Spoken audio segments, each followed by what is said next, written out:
Taumarunui, early fog then fine, 29. New Plymouth, sunny skies by afternoon, 24. Whanganui and Palmerston North, fine apart from some cloud this morning, 27. Levin and Kapiti, often cloudy, chance of a shower till evening, 25 in Levin, 23 for Kapiti. Masterton, fine but some morning cloud and 30 degrees. Wellington, cloudy at times, chance of light showers in the north, high of 24. Blenheim, high cloud thickening in the afternoon, 30 degrees. Nelson, long fine breaks, might get evening showers, 25. Westport, fine spells and a few showers, turning to rain tonight, 23. Greymouth and Hokitika, fine spells but a few early showers, there's rain from evening, heavy and might be thundery, 22. Kaikoura, high cloud thickening this afternoon, 28.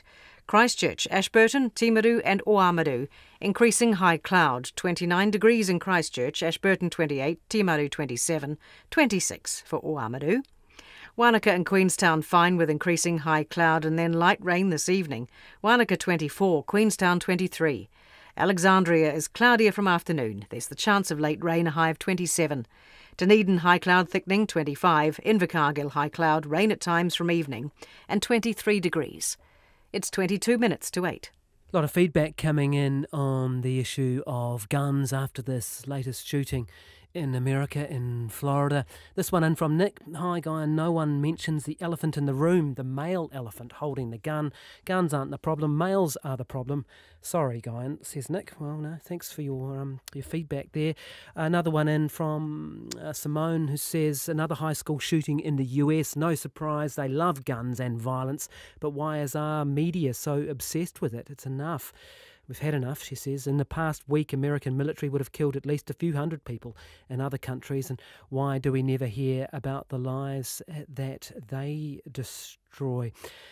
Just another one in here on the type of gun used, an AR-15. This listener says it's the most popular civilian rifle in the US, and there would be millions of them. Yeah, on the same note, actually, Keith's been in touch on this too, saying it's too late for US gun control. Even if legislation changes, there'll be enough lethal weapons stockpiled to feed a black market for the determined assassin. Do keep that coming into us here at Morning Report on text 2101. We're at NZ Morning Report on Twitter and on email at morningreport@radionz.co.nz. It's now 21 minutes to 8, and the government says it's already looking at ways to crack down on sexual harassment in the workplace as stories emerge of young interns suffering sexual assaults at a top Wellington law firm.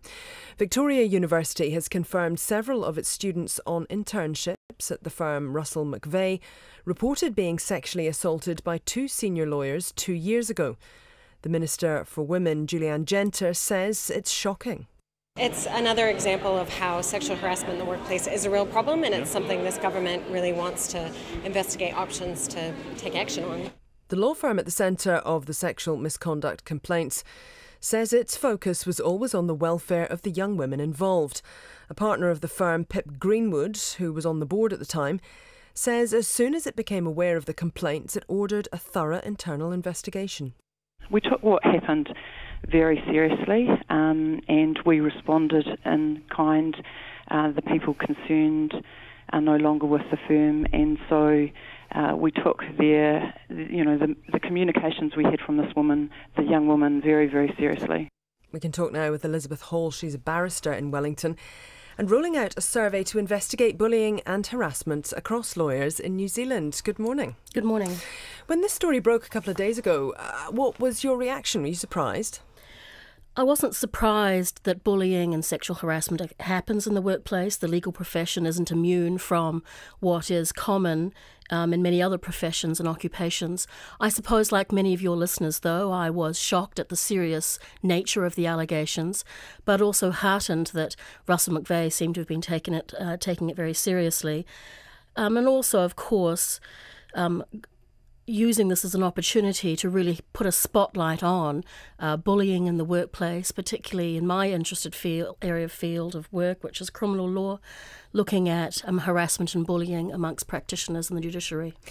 Why is it that you are rolling out this survey, and what are you wanting to question people around? Sure. Well, it's well known that lawyers have high rates of depression. The attrition rate for young women lawyers is alarmingly high, and there is a gender imbalance at the higher echelons of the profession, which is stubbornly persistent.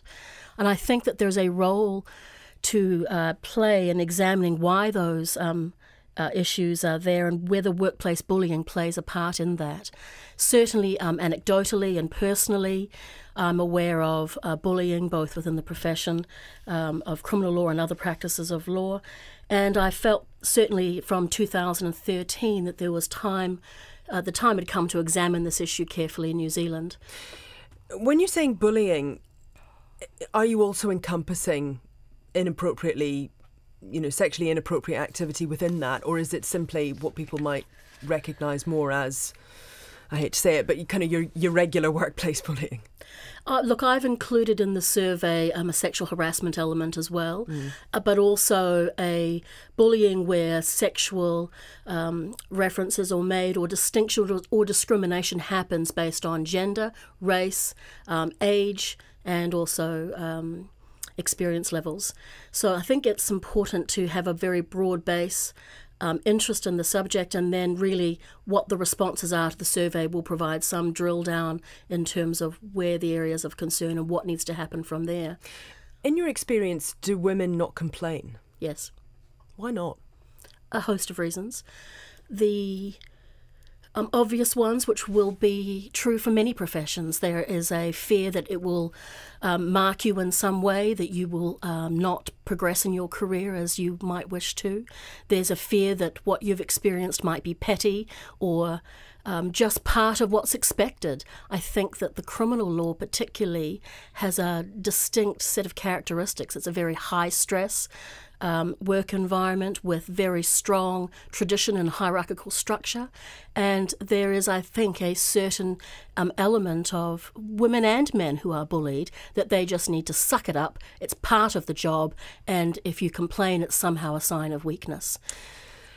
The partner of the firm, Pip Greenwood, that we heard a little bit earlier on before we started speaking, she was on 9 to Noon yesterday, and she was talking about the men involved in this particular case, and saying that there was one of the two men who had been involved after this incident happened. He was involved with a legacy project with the firm, but it was ensured that he didn't work with women.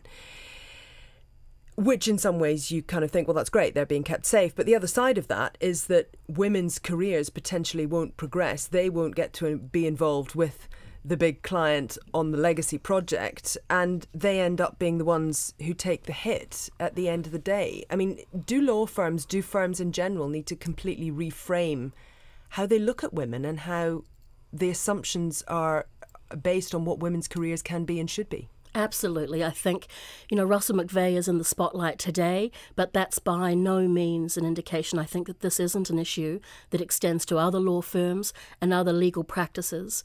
One of the things, and you talk about the progression of women in law firms, there is this persistent problem with women reaching the higher echelons of the practice. And if you look at Russell McVeigh, I'm not being critical of them particularly, but 27% of their partners are women.